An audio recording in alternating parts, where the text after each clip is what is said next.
기탁변 테마 강의 28회차 미리 가보는 서울 경전철 목동선 강의 진행하겠습니다. 저번까지 해가지고 저번에 이제 동북선까지 해서 현장 답사까지 해가지고요 잘 마무리했고, 요번에 목동선 이제 토요일 날 또 현장 답사까지 해가지고 이제 3차로 진행을 하고요. 이제 목동선 같은 경우에는 보시게 되면 총 12개 정거장이고요. 이제 화곡 입구 교체로에서 진행이 처음에 이제 100일 정거장으로 시작을 해서요. 제일 마지막에 이제 당산역까지 해가지고 총 12개 정거장으로 돼 있고, 어떻게 보면은 양천구만 딱 지나가는 전철 같아요. 지금 지나가는 라인들이 당산역만 빼고 나머지 지역은 다 양천구에 다 속해져 있어요. 그래서 신월동하고 신정동하고 목동하고 그 라인만 진행하고 있고요. 여기도 신월동이랑 목동의 일부 지역이나 이런 곳들은 전철에 약간 부재 지역이기 때문에 만약에 이제 경전철이 들어가게 되면 이용하는 이제 이용객들이 굉장히 많아질 걸로 보여져요. 특히 저기 보시면 신월동 같은 경우에는 대부분 이제 화곡역이나 아니면 까치산역이나 이쪽으로 나와서 버스를 또 나와서 해야 되는데, 이제 환승 정도만 하시면 사용할 수 있는 부분들이라서 그 부분을 생각하시면 될 것 같고요. 이게 목동선 같은 경우에도 이제 박원순 시장이 얘기한 그 4대 경전철 중에 재정 사업으로 전환을 하는 전철 중에 하나이기 때문에 향후에 이제 민자 사업자가 BC를 여기 보시게 되면 1.0이 넘게 나와서 상당히 좋게 나왔는데도 민자 사업자가 계속 구해지지 않아서 진행들이 안 됐었는데, 이제 재정 사업으로 이제 변환을 하다 보니까 아마 속도는 조금 더 빨라질 걸로 보여지고요. 그로 인해서 이제 목동에 대한 재건축에 대한 그런 이제 영향도 어느 정도 또 들썩들썩 하겠죠. 영향력이 좀 생길 걸로 보여져요.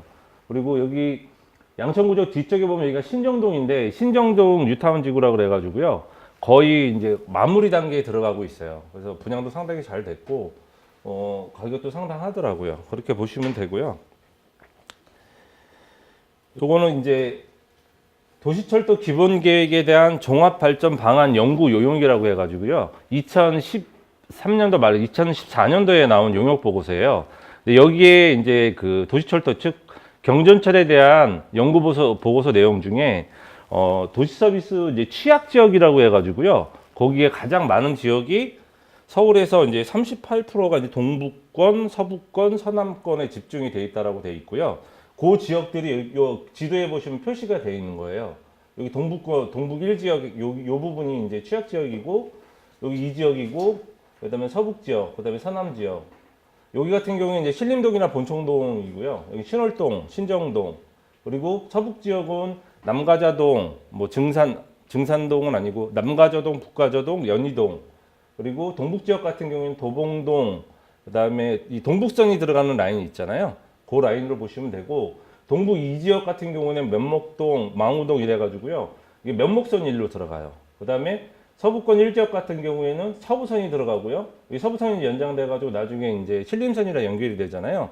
이 지역 같은 경우에는 이제 서부선하고 남곡선, 남곡 지역도 거의 뭐 철도가 없는 지역이라고 해도 과언이 아니거든요. 그런 지역. 그다음에 서남 지역 같은 경우에 이제 여기가 이제 보시게 되면 이제 신월동이랑 이런 부분들이고요. 요게 기준이 보행속도 기준에서 10분 거리에서 600m 안에 전철이 있느냐 없느냐. 그러니까 저희가 그냥 걸어갔었을 때 일반 평균적으로 우리 걸었을 때 속도가 그 정도 한 1.0 정도 되거든요. 요거 기준으로 잡아서 10분 정도 내 600m 안에 전철역이 있는지 역사가 있는지 없는지 체크를 한 거예요. 그걸로 따져본 거거든요. 그리고 이런 지역들이 소외 지역이라고 하고요. 이 표에 보시면 100 기준으로 했을 때는 역사가 있는 거고, 그 거리가 작을수록 이 퍼센티지가 되게 작아요. 그럼 보시면 여기 등촌 이동 같은 경우는 71%잖아요. 그럼 되게 지금 전철에 소외된 지역이잖아요. 대부분 70%대 보시면 신월동, 신월 이동, 그렇죠? 그 다음에 목육동 같은 경우에도 그렇고요. 그 다음에 신정 3동 같은 경우에도 그렇고요. 이런 지역을 제가 이걸 왜 갖고 왔냐면, 이런 지역에 만약에 전철이 들어간다라고 한다면, 그쵸, 100% 호재가 있는 거잖아요. 그쵸. 그러니까 이런 지역들에 현재 놓고 봤었을 때, 뭐 목동선 같은 경우에는 뭐 신월동 같은 게 전철 들어가잖아요. 그쵸.